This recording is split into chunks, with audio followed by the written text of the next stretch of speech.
Antes de la dichosa pandemia, cientos de millones de personas ya padecían depresión, según los datos difundidos por la Organización Mundial de la Salud. Hace apenas un año, año y medio, se estimaba que la depresión, que además la llaman depresión moderna, esto también va a dar pie a todo lo que vamos a hablar, que van a descubrir ustedes algunas cosas que pueden ser muy reveladoras.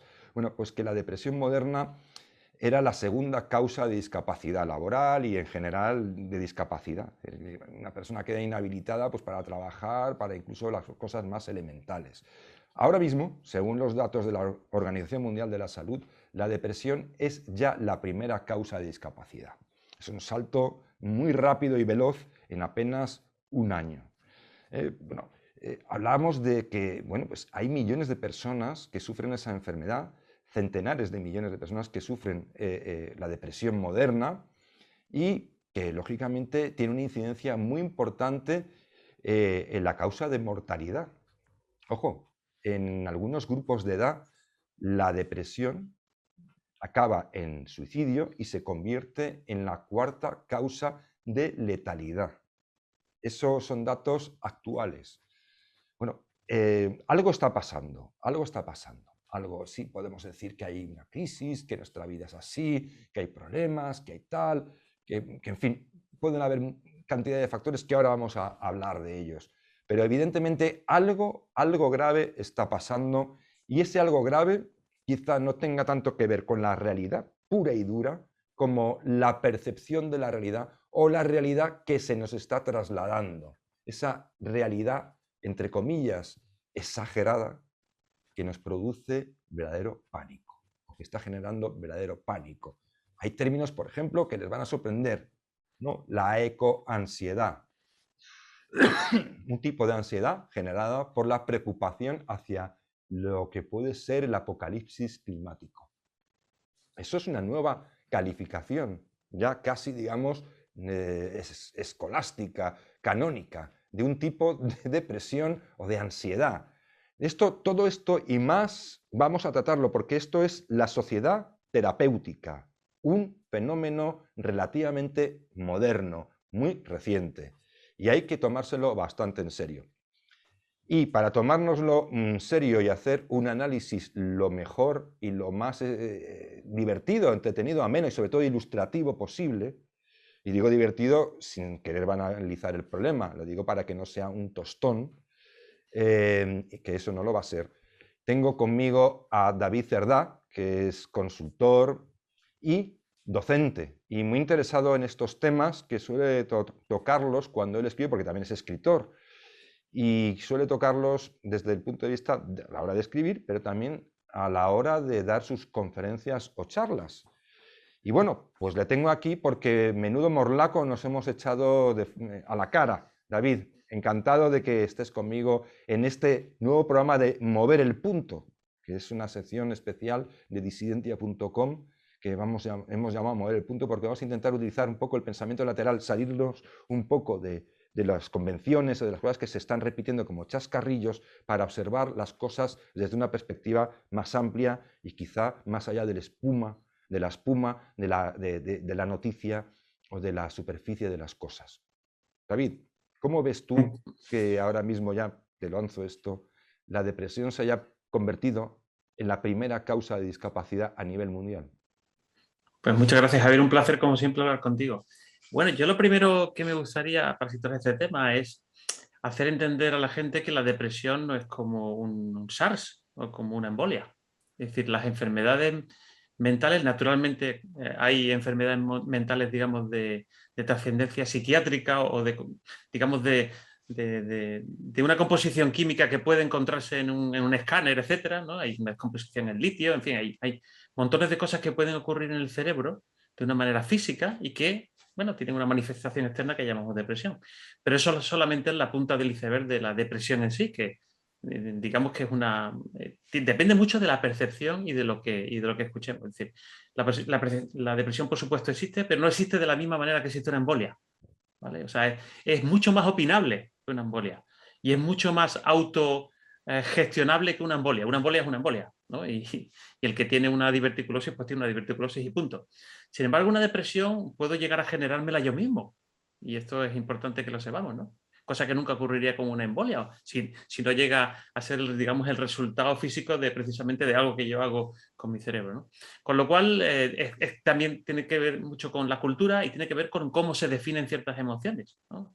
Posiblemente muchas de las depresiones de hoy sean lo que hace 200 años o 150 o 100 eran tristeza, sencillamente tristeza, ¿no? A esto añadiría en un segundo lugar el cómo hemos patologizado todas las emociones llamadas negativas. De hecho, cómo hemos llegado a considerar que hay emociones que no tienen que existir, como la propia tristeza, ¿no? Digamos que consideramos que son errores evolutivos, como fallos de diseño, ¿no? La gente no debería estar triste, ¿no? Y todo lo que sea salirse del modelo oficial de felicidad empieza a ser algo que está funcionando mal. Incluso hay gobiernos que pretenden arrogarse la capacidad de eliminarlo, ¿no? Que hay muchos gobiernos que prometen la felicidad, ¿no? Y prometen como esta serie de cosas, ¿no? En tercer lugar, y para lanzártelo de vuelta, yo haría una reflexión, ¿no? Hasta qué punto lo que nos pasa es una cuestión psicológica y en qué sentido es ética. Quiero decir, al final, una persona que sufre una depresión, insisto, la que se sale de quien tiene un desequilibrio mental, químico, por alguna razón que es fácil o difícil encontrar, pues no deja de ser una persona que tiene un problema de, digamos, de fortaleza, ¿no? Ahora se le llama resiliencia, que es una palabra que creo que no necesitamos y a mí me gusta hablar más de entereza o de fortaleza, ¿no? ¿Hasta qué punto no estamos haciendo a la gente fuerte y valiente, ¿no? Y que era algo que antes formaba parte, digamos, del camino vital de cualquier persona, ¿no? Hacerse una persona que tuviera un oficio, una persona decente en el sentido moral y una persona fuerte, ¿no? En el sentido de su carácter, ¿no? ¿Hasta qué punto hemos abandonado el cultivo del carácter? Y han empezado a proliferar una serie de señores que se llaman coach, que se llaman, bueno, toda una serie de pseudo psicólogos, ni siquiera psicólogos, ¿no? Porque ya hay psicólogos diciendo que hay que darle un abrazo a Hitler, ¿no? Para quitarle lo suyo, ¿no? Y cosas realmente que se salen del sitio, ¿no? Entonces, ¿cómo ha habido toda una industria de la felicidad o de la pseudo felicidad, de los smileys, que ha venido a cubrir estas cosas y hasta qué punto hay gente interesada en que se siga deprimiendo el primer mundo, porque lo hablamos muchas veces tú y yo, Javier, la gente que está en tercer mundo pues no tiene tiempo de deprimirse, ¿no? Realmente cuando tú estás luchando por tu vida pues, y por salir adelante, pues posiblemente, y de hecho lo sabemos, la incidencia de enfermedades como la depresión son muy bajas, ¿no? Entonces también el que reflexionemos juntos si la depresión es una consecuencia, lo es una consecuencia, pero es una consecuencia inevitable digamos, del progreso o de la opulencia, ¿no? Mm.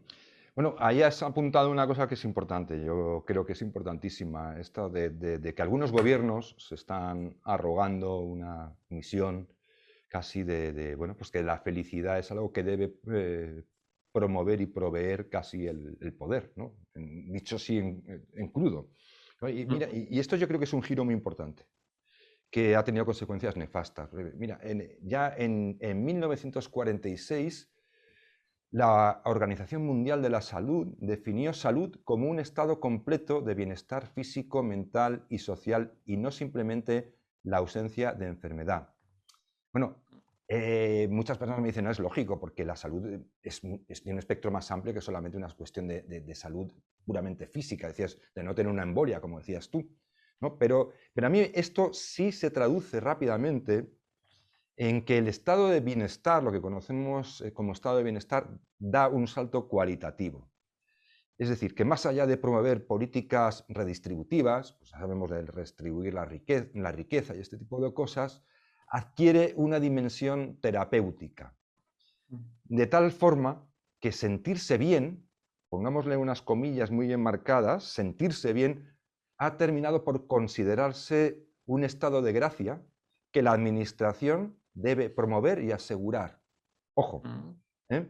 Claro, ¿qué es lo que decías tú? Que como contrapartida, todos los estilos de vida, costumbres, tradiciones que dificulten sentimientos, ojo, o emociones que dificulten al individuo atender las necesidades del yo, son cuestionados desde el poder. Es eso que decías tú de hay emociones que son negativas y que por lo tanto deben ser erradicadas o prohibidas de alguna manera, ¿no? Esto lo estamos viendo con bastante regularidad.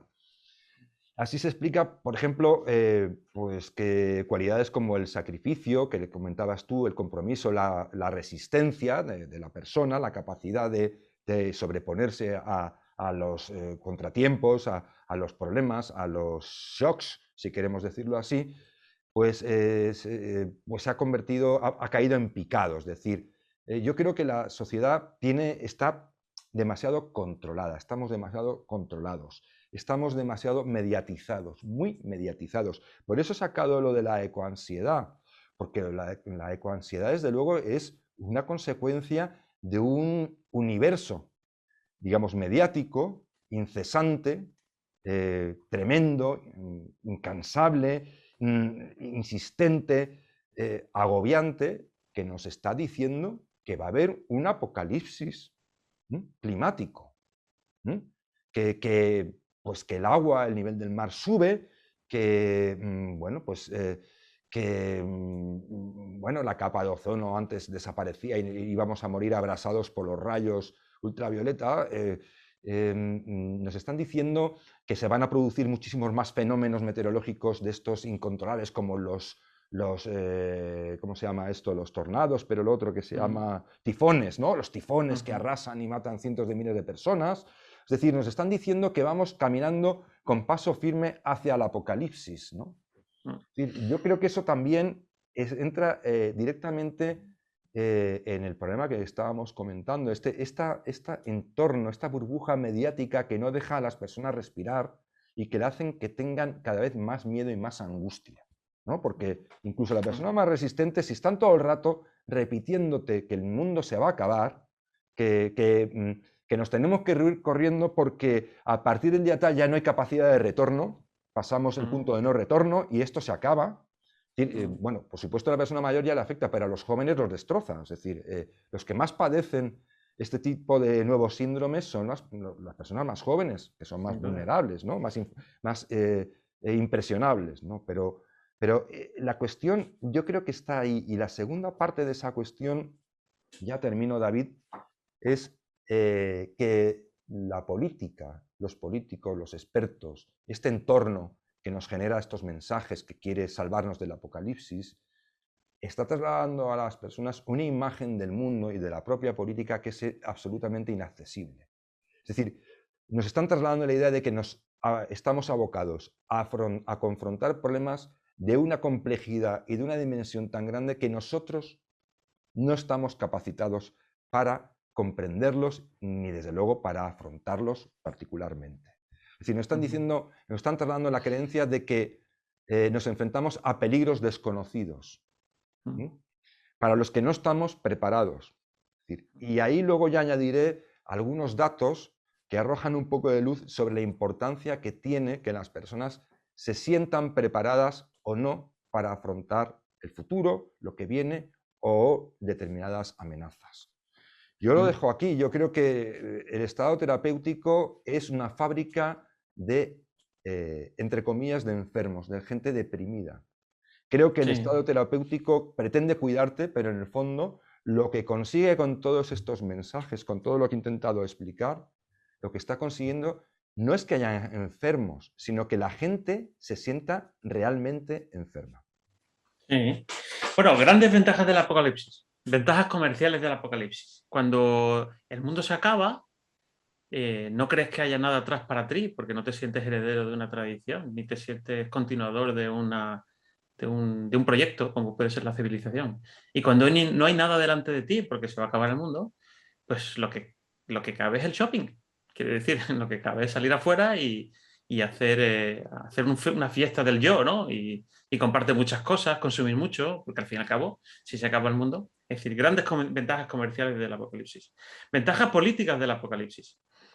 Evidentemente, entre gestionar la cruda realidad con su arremangarse la camisa y reducir el paro, mejorar la educación, etcétera, etcétera, o salvar el mundo, ¿qué quieres que te diga, Javier? Es decir, lo segundo es mucho más chachi. No solo es más chachi, sino que solucionar un problema que en realidad no existe y que en realidad no tiene solución, pues es un éxito seguro. Es decir, ¿cómo me la voy a jugar yo a ver si va a bajar o no el paro? ¿vale? A 3 décimas, cuando me lo puedo jugar en algo tan absolutamente épico como salvar el planeta, ¿no?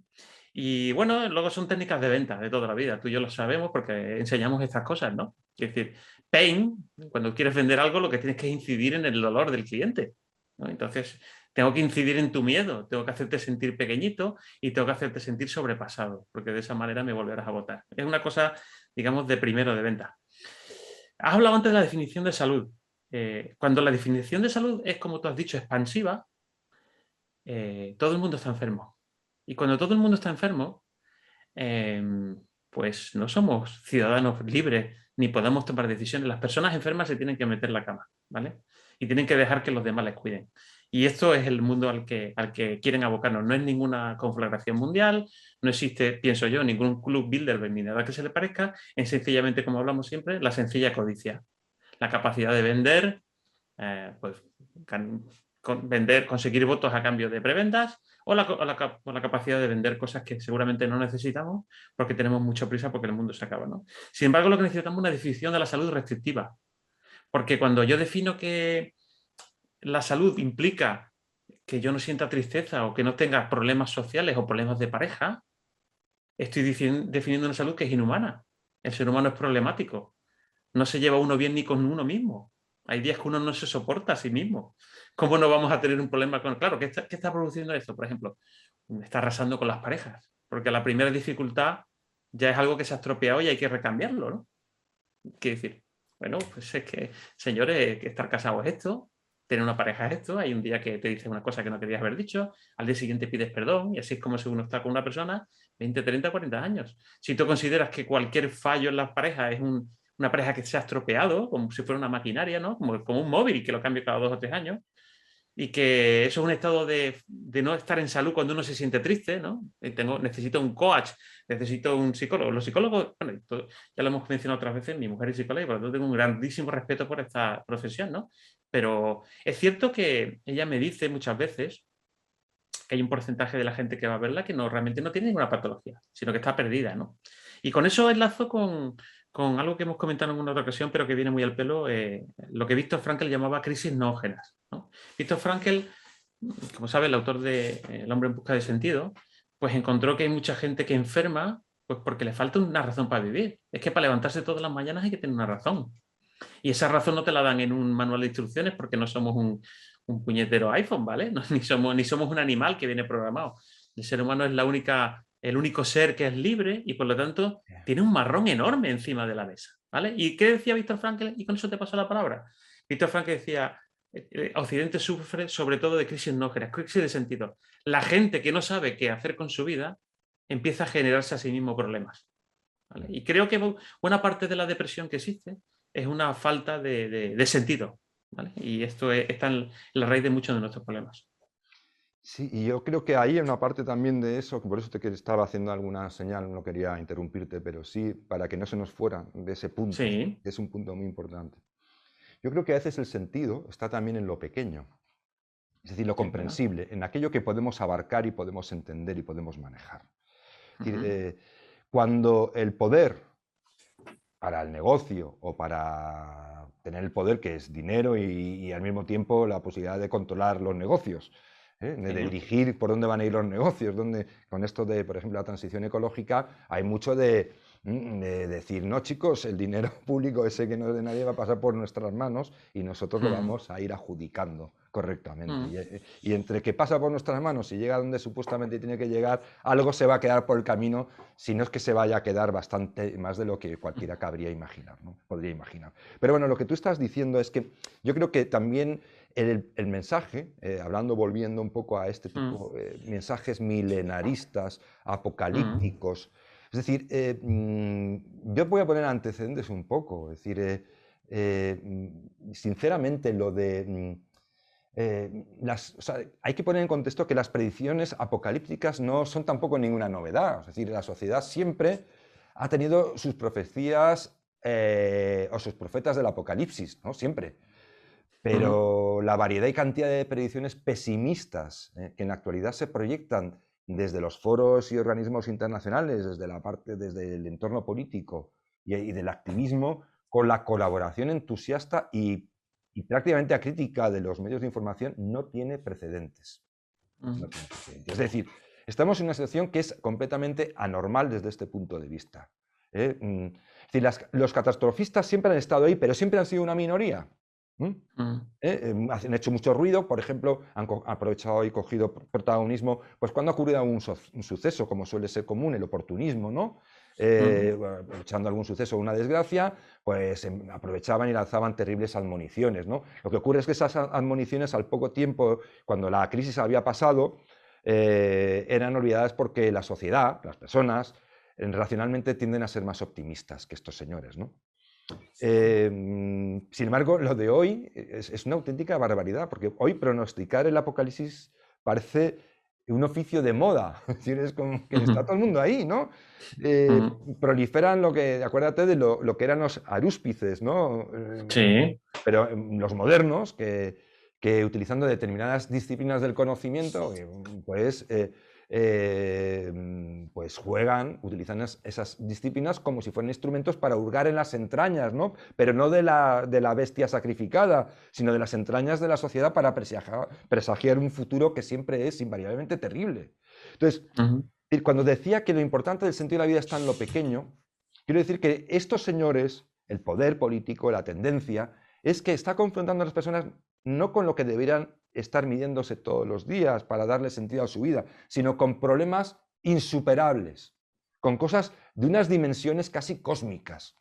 Entonces, la persona, cuando lo sacas del entorno en el que tiene autonomía, en el que entiende, en el que todo cobra un cierto sentido para esa persona, cuando lo sacas y lo metes en un universo apocalíptico de fenómenos de dimensiones, como digo, planetarias, la persona no sabe ni dónde está, es decir, no sabe, ¿y cómo afronto yo esto? ¿No? Es decir, la sacas de contexto, la vuelves enferma. La vuelves enferma porque no puede afrontar una situación tan completamente delirante y pavorosa. Es decir, es que estábamos hablando te acababa de comentar antes lo de la ecoansiedad.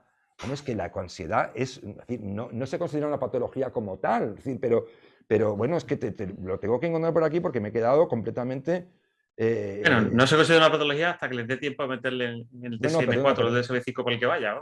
Bueno, pero es que la Asociación de Psiquiatría Norteamericana... Ahí estamos. Se la toma en serio, es decir, no te creas tú que la deja pasar de cualquier manera. Es decir, es que para ellos, a ver, lo estoy intentando encontrar porque me he quedado como espera, te lo voy a decir americana, perdóname. Sí, bueno, al final todo es susceptible de transformar en un síndrome. Es decir, al final, por eso he dicho al principio que una depresión no es una embolia, porque al final es una definición de un cuerpo más o menos establecido de científicos que dicen a esto le vamos a llamar depresión, pero la depresión como tal, salvo la que hemos hablado química, no la puedes encontrar en un escáner, mientras que una embolia tiene signos físicos, ¿no? Con lo cual se puede definir la salud y pero mira, definimos la salud.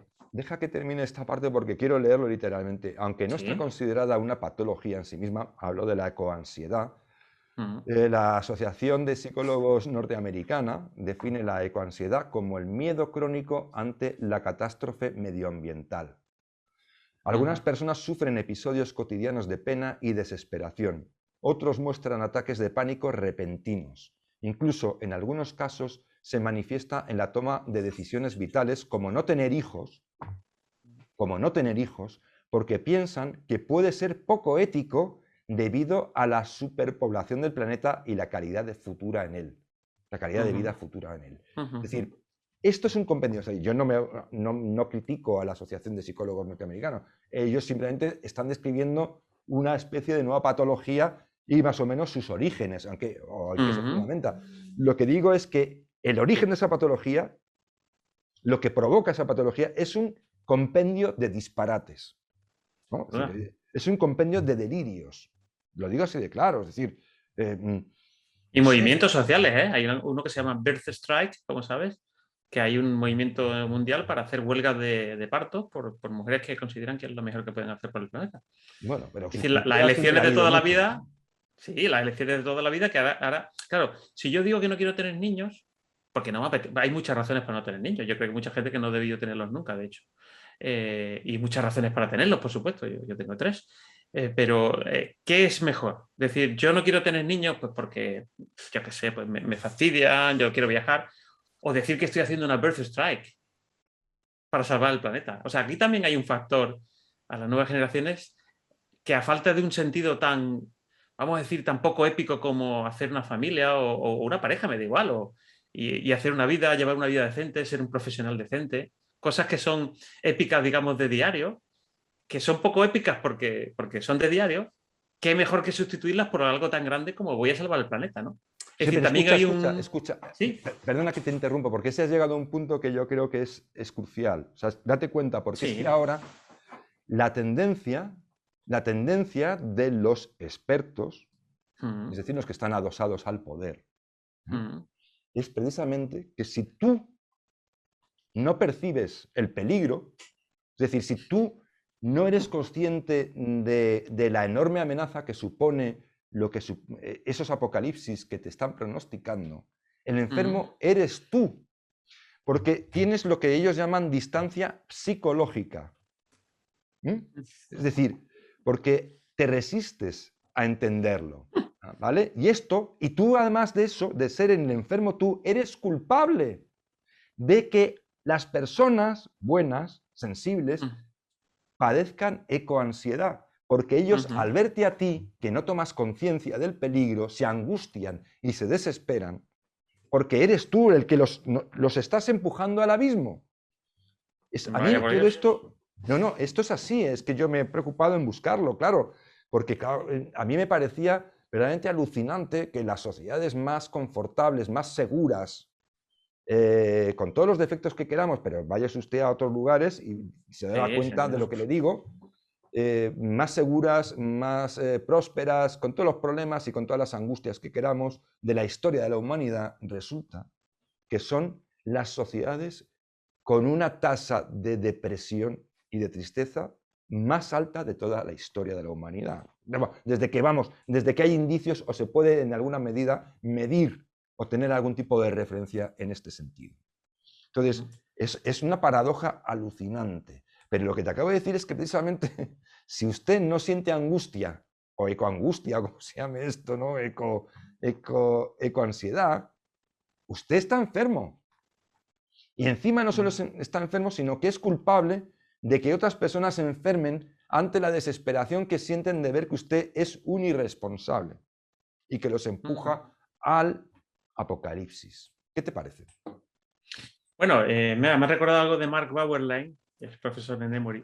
Él ha dicho que ninguna otra generación de la historia de la humanidad se ha abierto una brecha tan grande entre las condiciones materiales y el nivel intelectual. Y esto es lo que nos pasa. Tenemos más dinero que nunca, más medios que nunca y la educación está bajando y la capacidad crítica está bajando. Y este es nuestro drama, ¿no? Y esto sí que debería preocuparnos, muchísimo más que el apocalipsis climático.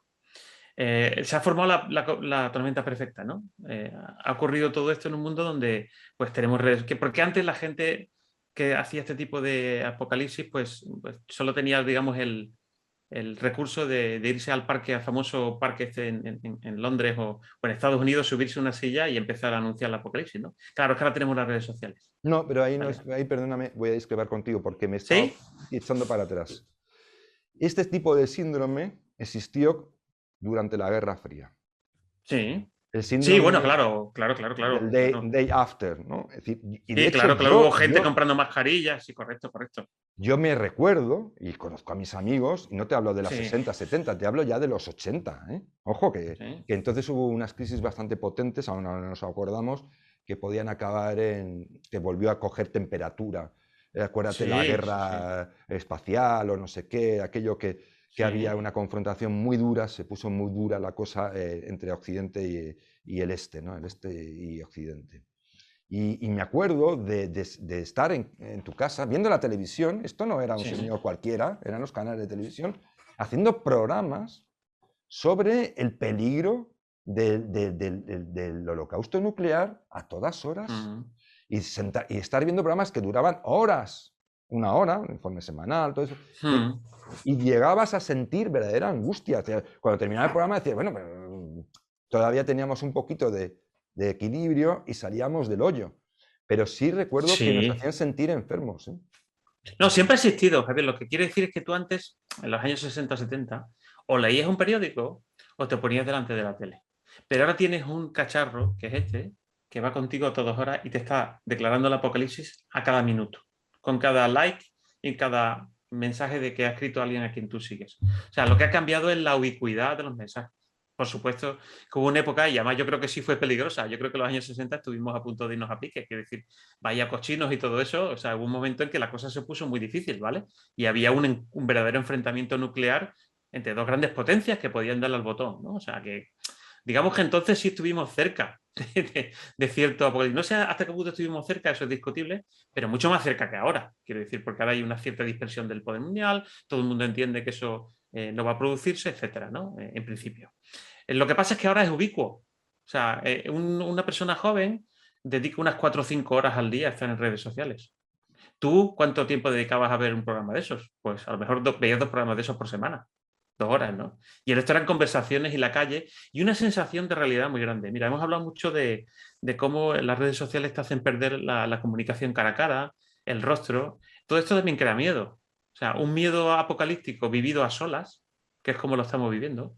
Mucha gente creyendo estar conectada, hiperconectada, pero en realidad muy a solas. Y para eso solo tengo que irme a la reciente creación en Gran Bretaña de un Ministerio de la Soledad, el incremento del consumo de opioides y ansiolíticos. Bueno, España, de como todas sabes, formas, está a nivel mundial. Gran Bretaña están un poco en Sí, ciertos aspectos como las maracas de Machín. Yo te lo digo de de verdad. siempre. ¿No? Que Lo suyo es de siempre. había alguna asesora del gobierno en un momento dado que decía que cambiar el pañal a los bebés sin pedirles permiso era una agresión. Entonces, claro, estos forman parte de ese tipo de ministerios. Entonces, claro, Sí, quien no, ellos están. No, pero es cierto que hay un problema de soledad muy, muy, muy grande en sí, la nuestra época. soledad, Es sí, decir, sí, la soledad de la sociedad moderna, evidentemente sí, porque además estamos diciéndolo, es decir, la sociedad terapéutica consiste, es un paso más de ese estado que nos rompe como sí, sociedad, nos desarticula, nos separa, sí. nos deja aislados, nos quita nuestras dependencias sociales para que dependamos intensamente de las políticas sociales del Estado. Y cuando eso ocurre, acabamos aislados. Es decir, no, vamos a ver, pero ¿quién va a ir a pedir apoyo emocional al Estado? Es decir, puedes ir a un psicólogo subvencionado, no sé, me imagino, pero qué cosa más triste. Es decir, no, es angustioso. Es decir, esto es una ruptura. Yo siempre hemos hablado en otro programa de que las nuevas tecnologías tienen que ser complementarias, como todo. Es decir, cuando salió la Sin imprenta, duda, no pues la son cosa malas. complementaria. Cuando salió la televisión, aunque Popper creo que llegó a decir que la televisión acabaría con la civilización, pues en algún momento creo que en algún periodista se lo dijo. Tengo por ahí la referencia, no me lo invento. Tal, pero bueno, da igual, Popper también se puso un poco exagerado, es decir, no hay que hacer Todos caso. tenemos malos días. Entonces, yo creo que en cierta manera hay un desasosiego porque el poder nos está diciendo que tenemos que escapar de nuestras convenciones, de nuestros lazos sociales, que Sí, depender de alguien es malo. De hecho, el amor sí, romántico es malo porque te hace depender emocionalmente de alguien sin y por lo duda. tanto, como dicen algún psicólogo, te impide crecer emocionalmente porque estás Sí, aprisionado por el otro como si fuera su esclavo. Cosas de este tipo, sí. ¿no? De hecho, como cosa curiosa, habría que hacer un programa entero sobre ello, termino, es que he visto la última película de James Bond y me parece una maravillosa metáfora involuntaria, por supuesto, de la decrepitud del hombre, de ese hombre que es James Bond, que aparece, que no es James Bond, es un James Bond extenuado, agotado, que llega ya al límite de sus fuerzas diciendo yo no puedo más ya con esta posmodernidad, donde las mujeres, las chicas Bond dejan de ser chicas Bond y parecen chonis Bond, es decir, y parece todo es inclusividad y tal, y yo creo que James Bond, lógicamente, coherente consigo mismo, termina inmolándose en una demostración de coraje, ese coraje precisamente que la sociedad que le está aplastando ya no tiene y tampoco entiende, ¿no? Es decir, yo creo que ese tipo de cosas están ahí. Estamos, y perdona que te haya Sí, tomado sí. este tiempo, pero yo creo que todo este tipo de cosas deberíamos hablar entre nosotros, las personas, y empezar a quitar un poco este dramatismo y esta tragedia griega que nos están montando. Que no se va a acabar el mundo mañana, ni dentro de 10 años, que no. Que todos los datos dicen que no. Y además, ojalá fuera una tragedia griega, Javier, pues las tragedias griegas tienen un sentido y tienen una enseñanza.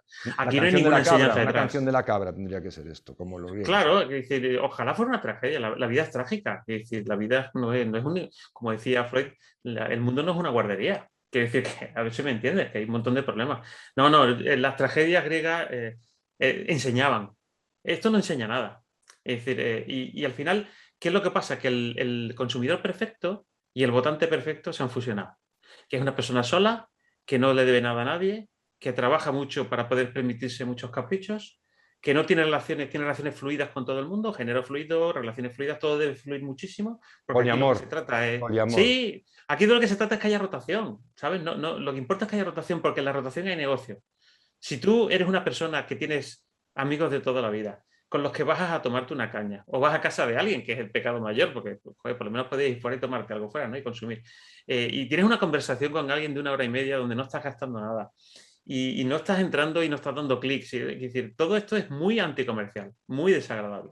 Entonces, se ha juntado digamos, la necesidad de un consumidor aislado con la de un votante aislado, porque al final lo han convertido en otro mercado, en muchos sentidos, con lo cual así nos quieren, pero no es una conflagración, pues vamos a ver, es una cosa de conveniencia. Yo te puedo contar una anécdota que creo que es muy significativa. Hace unos años, yo estuve, creo que es el trabajo más difícil que he hecho. Hago cosas que son comerciales como todos, ¿no? Para trabajar, y luego hago cosas que no son para trabajar. Y una de las que no fue el intento de ayudar a una asociación de padres que habían perdido a sus hijos, ¿vale? Entonces yo intenté aportarle pues la visión estoica, la de la filosofía. Pues figúrate, yo en el sitio en el que me he sentido más impresionado y más sospechoso de mi capacidad para sacar aquello para adelante, pero más o menos fue, ¿no? Hice algunas cosas y luego se me ocurrió llevar ese mismo esquema e irme a un centro de cuidados, o sea, de un centro donde estaban en paliativos y por lo tanto estaban muy acostumbrados a recibir a gente que se moría y por lo tanto que después a sus familiares, ¿no? Y fui allí y dije, mira, aquí va un filósofo que no va a cobrar nada, ¿vale? Y simplemente a lo mejor hay una familia, la que sea, pues hay mucha gente que está ayudando, ¿no? Pues los curas, etcétera, los sacerdotes, la gente que tiene una religión, les pueden ayudar, ¿no? Pero digamos que es posible que haya alguna familia que, bueno, que pueda querer hablar con alguien después de perder a un ser querido, ¿vale? Y por lo tanto, pues aquí me ofrezco yo. Bueno, pues fui 4 veces, Javier, y no hubo manera de que les sirviera de nada, porque no sabían cómo encuadrarme, ¿vale? No sabían qué hacer conmigo. Es decir, al final, lo que les pasó es que no sabían qué hacer con un filósofo, curiosamente. y cuando terminé de salir de allí me dijeron, oye, a ver si nos encuentras algún psicólogo, porque necesitamos como 4 psicólogos para atender a las familias y no tenemos psicólogos, ¿no? Y lo que nosotros necesitamos son psicólogos. Es decir, ¿qué mundo es este donde la única solución para un duelo es de corte psicológico? Es decir, no existe un trabajo sobre el carácter, sobre la fortaleza, entender la filosofía tiene una parte fundamental que es enseñarte a afrontar la adversidad, ¿no? Sin embargo, fueron incapaces de encajar a alguien que se ofrecía gratuitamente para ayudarle, ¿no? Y yo creo que esto es buena parte de lo que nos pasa. En el mundo anglosajón sí hay alguna figura como filósofos residentes en los hospitales, pero es muy minoritario. Nosotros ni nos lo planteamos. Fíjate que lo que se está planteando es, oye, más ayuda psicológica a las personas, que insisto, o sea, mi mujer es psicóloga y tengo un respeto enorme por la profesión y creo que faltaría, pues quizás dar más apoyo público a este tipo de cosas, ¿no? Pero, ¿cómo es posible que ni siquiera nos planteemos construir pues una fortaleza desde el carácter y desde comprender las cosas difíciles que tiene la vida, ¿no? Y que hayamos convertido todo en algo recetable y en algo llevado a una consulta.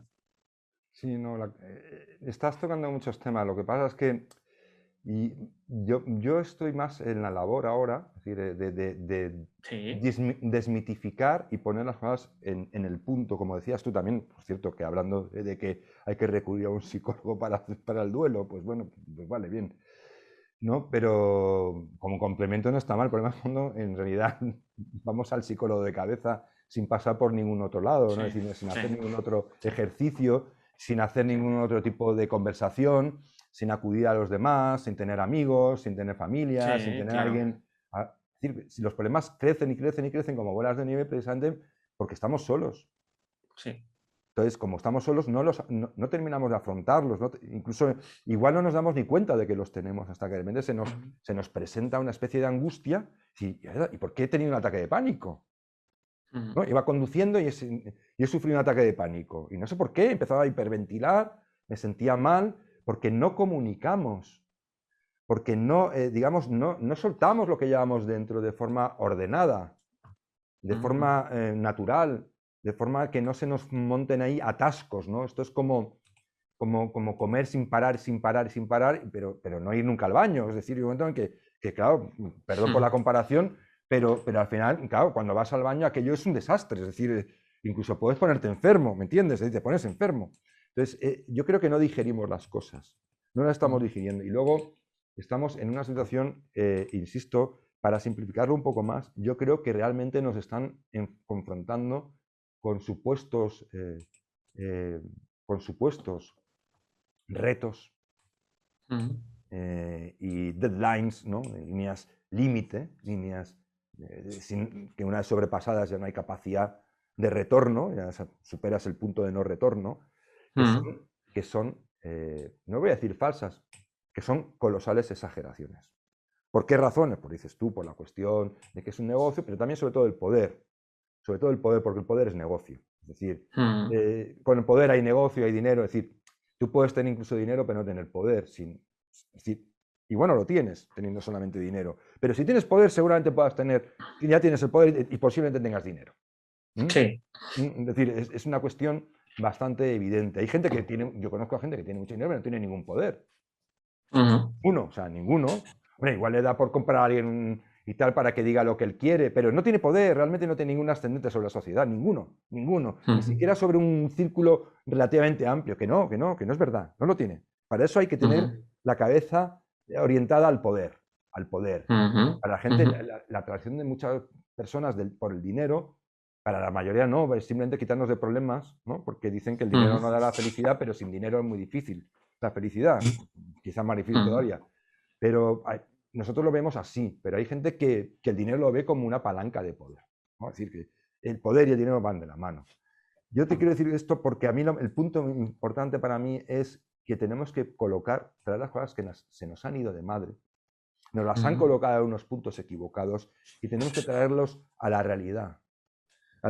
Y que el sentido de la vida no lo vas a encontrar, desde luego, y si vas por ahí vas a acabar muy mal, pensando que lo que hay que hacer es estar con los señores que dicen que pueden controlar el futuro, que pueden controlar el mundo y que lo pueden someter y que aplicando una serie de políticas, todos estos apocalipsis van a ser revertidos, ¿no? Pero tienes que seguirle y hacerles caso. Es decir, si tú sigues ese tipo de discursos, si tú sigues esa dimensión de la política que nos quieren imponer, vas a acabar por fuerza en la ansiedad, en la coansiedad y en la ansiedad del poder y en la ansiedad de las ansiedades. Ponle el nombre que quieras.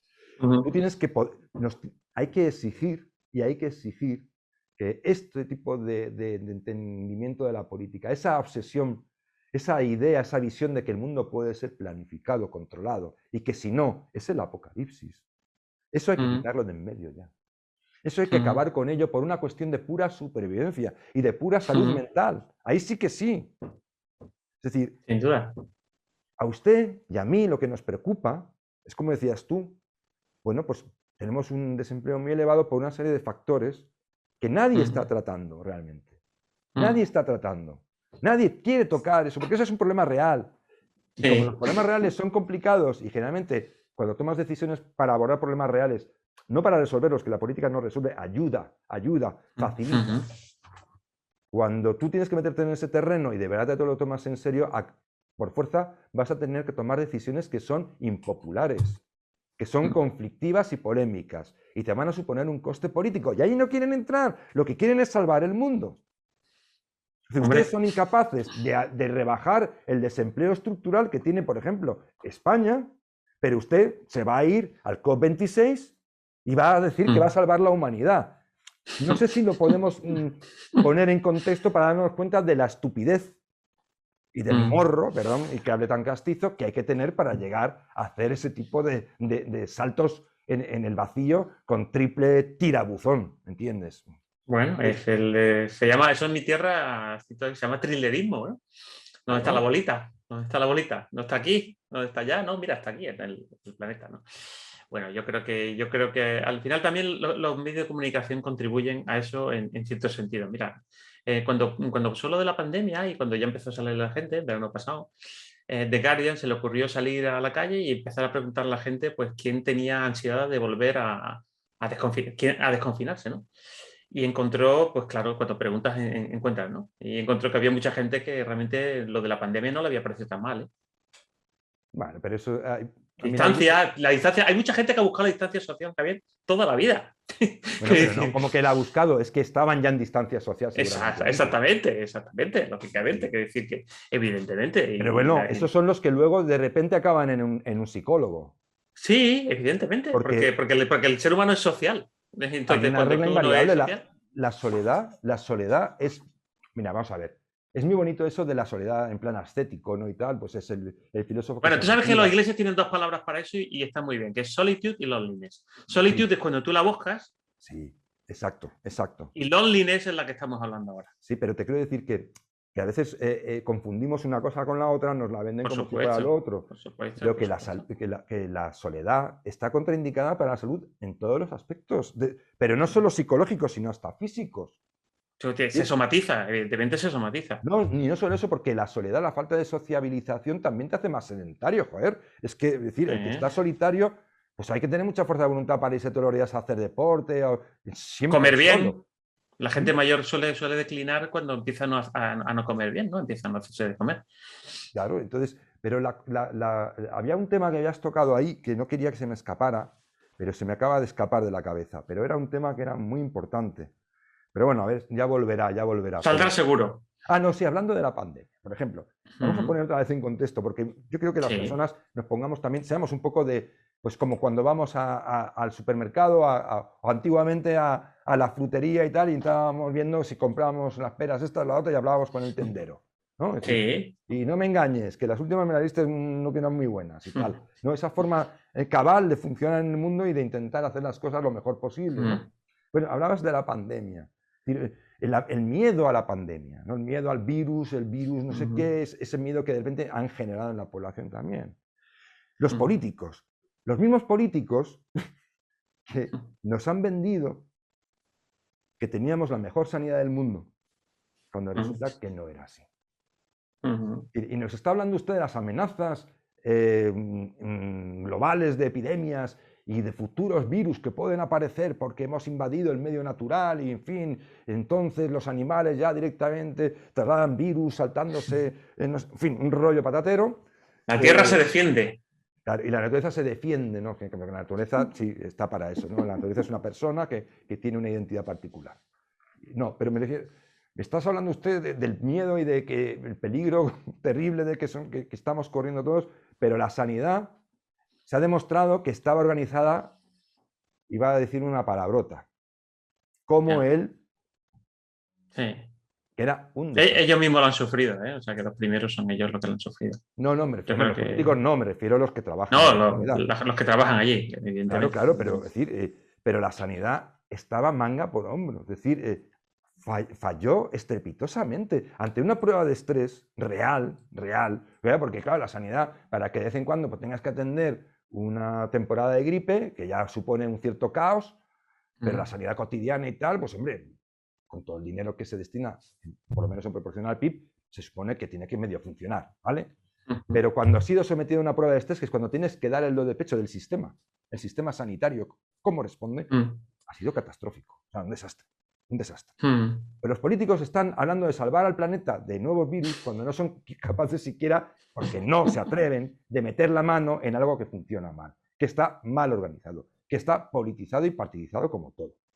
Entonces, yo creo que poner en contexto a las personas, decir, oiga, no se deje usted camelar de amenazas apocalípticas, globales y cósmicas. Vigile usted a los políticos en lo que debieran estar haciendo. ¿Qué hacéis todos en el COP26 ahí de copas y de farra, luego después de hablar 20 minutos? ¿Eh? En lugar de estar aquí atendiendo los problemas, como me recuerda el otro día que vi cómo la policía de una ciudad estaba toda reunida en una clase práctica contra el delito de odio, mientras el índice de delitos no paraba de subir, y todos los policías en clase. Bueno, tenía que estar en la calle. Sí. Y al otro ya veremos cómo se lo vamos diciendo, pero son 4 o 5 casos, ¿no? Lo otro son 30.000. Entonces, los robos y demás. Entonces, te quiero decir que quizá una de las claves es ser un poquitín más paleto, ¿no? En el sentido que yo digo, es decir, un poquitín más de provincia, si quieres, ¿no? Es decir, entender el mundo cómo se puede abordar. Yo no puedo prever lo que va a pasar mañana. Yo no puedo prever si mañana un meteorito se estrella contra la Tierra, ni siquiera la NASA lo puede prever. Y si lo podría prever igual, lo prever con un margen... No, sería justo lo que no nos contarían. Claro, sería justo... bueno, pero nosotros no podemos estar pensando en el apocalipsis sin hacer lo fundamental. Y ya termino tolerando que los políticos precisamente no hagan lo que es fundamental, estén todo el día amedrentándonos. Por eso nos sentimos enfermos muchos. Por eso hay mucha gente que se siente enferma. Deberíamos darnos cuenta de que esto es una depresión inducida por un clima mediático muy desagradable. Hay un fenómeno que se llama el agotamiento del ego. Está muy estudiado en psicología. El agotamiento del ego es cuando tú estás estás tan exhausto mentalmente, ¿no? Que tomas peores decisiones. El experimento típico es poner una serie de personas a elegir entre tomarse un pastel de chocolate, ¿vale? O una Macedonia que es más sana y tal, ¿no? Y entonces lo que hago con esta gente, las meto en 2 grupos. Al primer grupo les hago resolver problemas de matemáticas y comerse la cabeza durante 2 horas, y al otro grupo no le hago nada, ¿vale? ¿Qué es lo que descubro? Que la gente del primer grupo elige en un 80% el pastel de chocolate, y la gente del segundo grupo elige la Macedonia en un 70%. ¿Esto qué quiere decir? Que cuando tú estás sobrepasado, normalmente tomas decisiones, digamos, de placer rápido y de no pensar. Nos conviene que la gente esté exhausta si queremos que tomen malas decisiones y decisiones, digamos, instintivas. Y esto es lo que está ocurriendo. Hay un gran proyecto comercial y político de exhaustar nuestros egos y nuestra capacidad para pensar, porque eso nos hace mucho más manejables y nos hace mucho menos libres.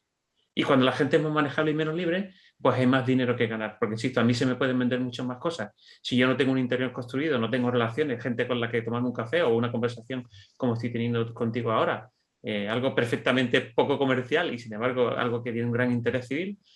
Pero, claro, eso es mucho más peligroso que tener a gente completamente sobrepasada que compren un montón de cosas y que necesitan a gente que los salva. Creo que ha sido Bernard Henry Levy el que los ha llamado colapsólogos. Me parece muy buena la definición, ¿no? Hay mucho colapsólogo, porque además es una cosa que es muy fácil de ver. Además, ocurre una cosa muy graciosa con los colapsólogos, y es que nunca rinden cuentas.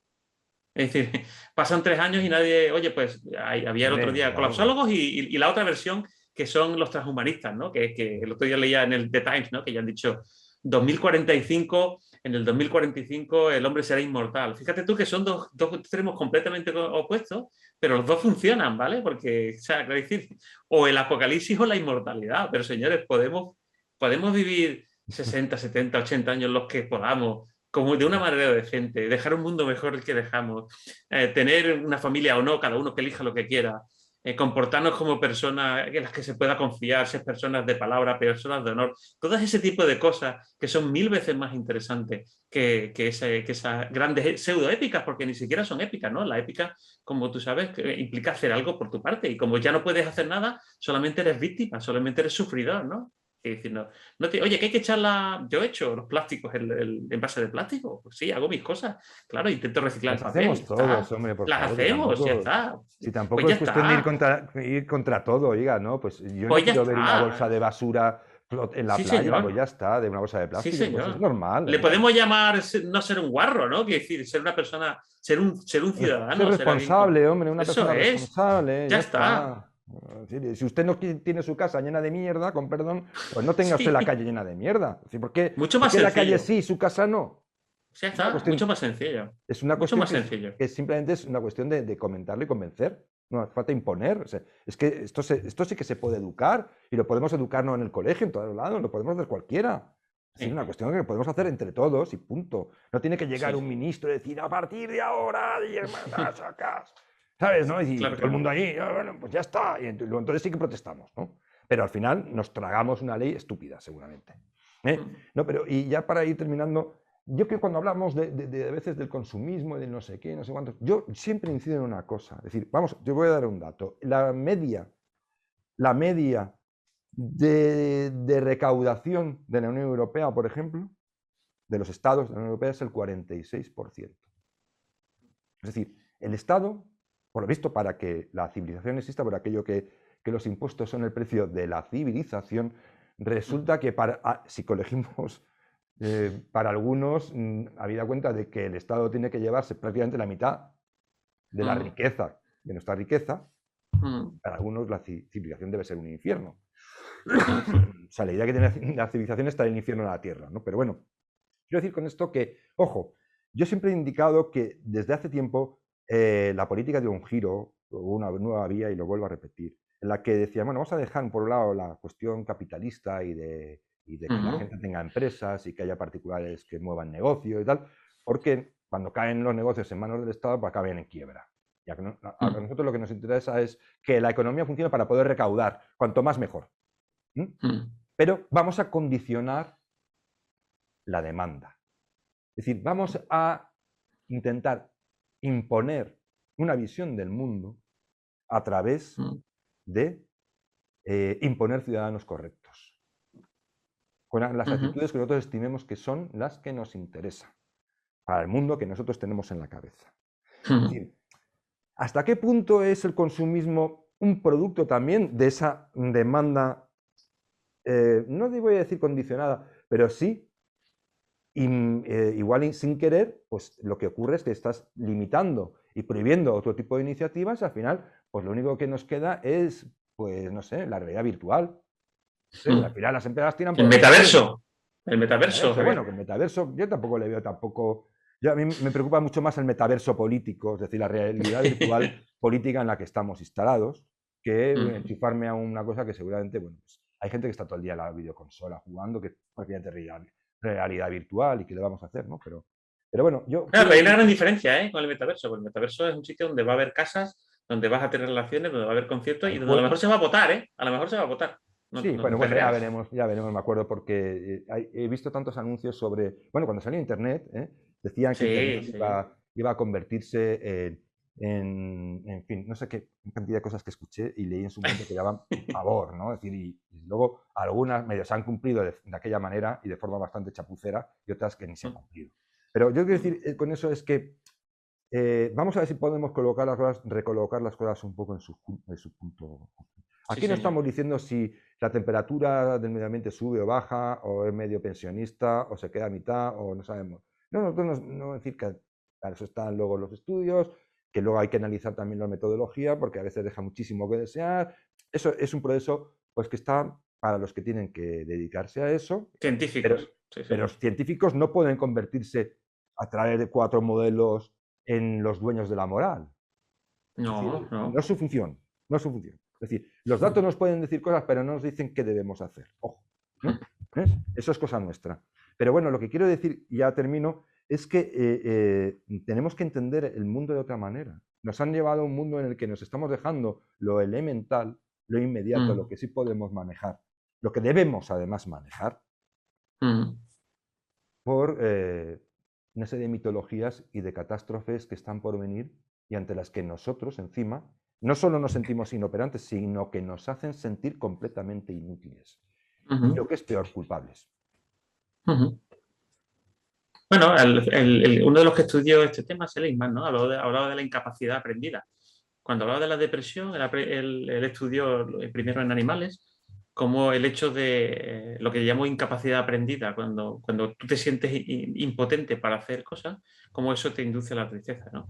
Yo creo que el ser humano necesita tener hasta cierto punto un control de su vida y en el momento en que lo pierde, se entrega a los vendedores de humo, a los vendedores a los aventureros políticos o a quien sea. Porque en el momento en que tú sientes que no está nada en tu mano y todo se va de tu mano, es muy peligroso. Yo creo que socialmente estamos jugando algo muy peligroso por el mor del negocio y por mor de ciertas corrientes políticas, y que retomar el control de nuestras vidas es retomar la comunidad inmediata en la que estamos, que es donde nosotros podemos hacer cosas, pasar de un mundo donde salir más a la calle y menos al mundo virtual, porque el mundo virtual nos aísla, y creo que hemos pecado de exceso. Yo siempre he dicho que las redes sociales son buenas, pero no llegaron demasiado pronto. O sea, no estábamos preparados, no teníamos nosotros el coco todavía y digamos, no habíamos hecho los deberes en la sociedad como para que nos entraran bien, ¿no?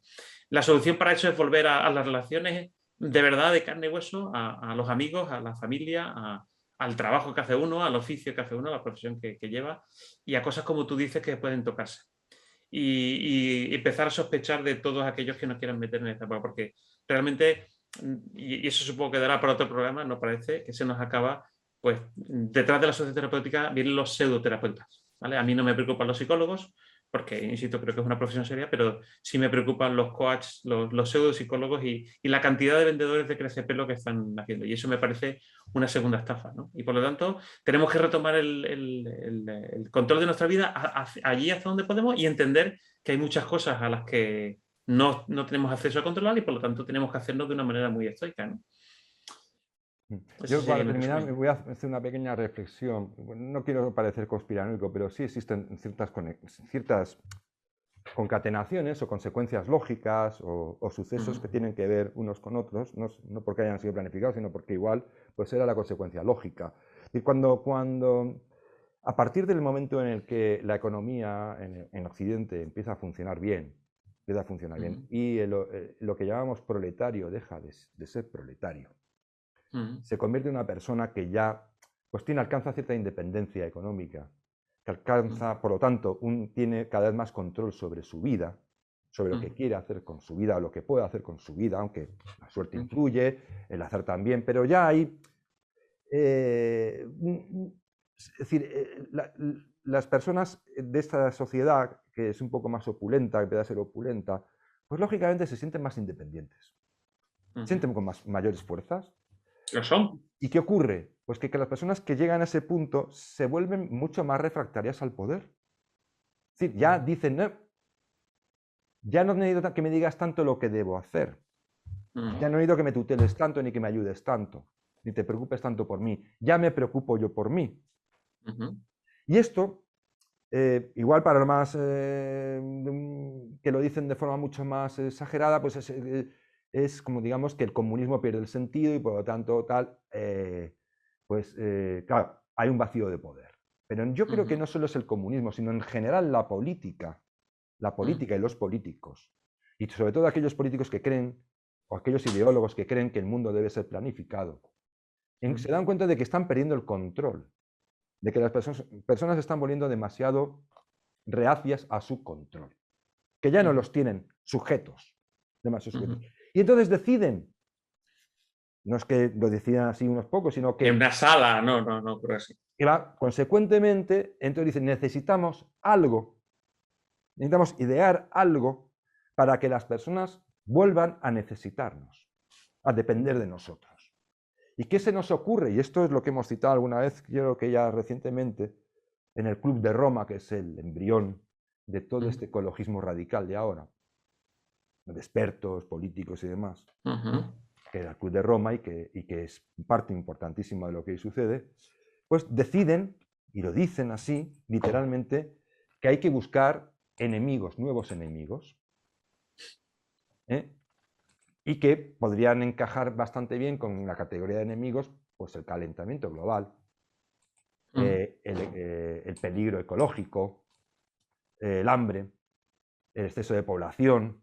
Es decir, pero ellos mismos dicen, necesitamos encontrar nuevos enemigos que aglutinen la acción política, es decir, que vuelvan a convertir la acción política en el motor de la historia, sean estos enemigos reales o inventados.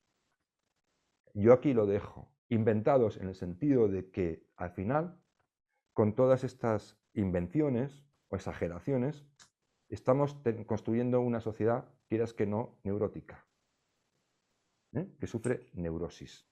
Entonces, yo creo que ahí empieza y también terminaría todo. En principio, los problemas seguirán existiendo y los retos seguirán estando ahí, pero desde un punto de vista, desde luego, asumible para lo que es una persona corriente, que lo pueda entender y que no tenga que estar todos los días pensando que va a morir mañana. Yo con Necesitamos esto- normalizar lo que nos pasa y entender que la vida es problemas, que la vida es dificultades, que hay tristezas y hay cosas que te dejan tocado y normalizarlo y volver a hacernos lo suficientemente fuertes para llevarlo adelante. Cuando sobrepasan cierto ámbito, es verdad que tenemos propiamente dicho una patología y necesitamos un especialista. Pero no puede ser que una de cada 3 personas, como decías antes, una de cada 3 mujeres esté en depresión y que eso tenga una causa objetiva. No es cierto, no es Bueno, cierto, algo grave está pasando y que sin está duda. fuera del control. Es decir, cuando los gráficos se disparan de esa manera, es que hay algo que no está funcionando, hay Sin algo que se duda. nos está escapando. Y todos estos discursos que nos están dando no explican de ninguna de las maneras ese salto cualitativo tan fuera de control. ¿Eh? Tan fuera de control. Y bueno, muchas gracias, David, porque este segundo Un programa placer. espero que este segundo programa de Mover el Punto resulte interesante. Nosotros queremos, sobre todo con la ayuda de David, que es una excelente persona y una persona intelectualmente bastante brillante. La idea es no hacer sentencias de lo que es y lo que no es, no, simplemente empezar a hablar de cosas que no se está hablando de la forma que nosotros consideramos adecuada. Simplemente poder decir determinadas cosas y observar estos fenómenos sociales que nos ponen delante desde otros ángulos que no sean estos dogmáticos y canónicos de que en realidad la culpa de que haya personas deprimidas la tienes tú y tú, porque no eres consciente de que eres un irresponsable, porque no estás aterrorizado ante el cambio climático. Es decir, este tipo de planteamientos, lógicamente, hay que ponerlos en cuarentena, esta vez sí, de forma rápida. Pues muchísimas gracias, David, y gracias por tu participación. Tenemos pendiente un tercer programa de esta primera trilogía y a ver cómo lo podemos abordar de tal forma que seamos soportables y por lo menos hagamos que la gente se inspire. Muchas gracias, David. Un placer, muchas gracias a ti por invitarme. Pues también, como digo siempre, muchísimas gracias a quienes nos siguen y nos soportan y nos atienden un poquito. Y como les digo siempre, que tengan una semana lo más llevadera posible. Y lo dicho, muchísimas gracias por estar ahí.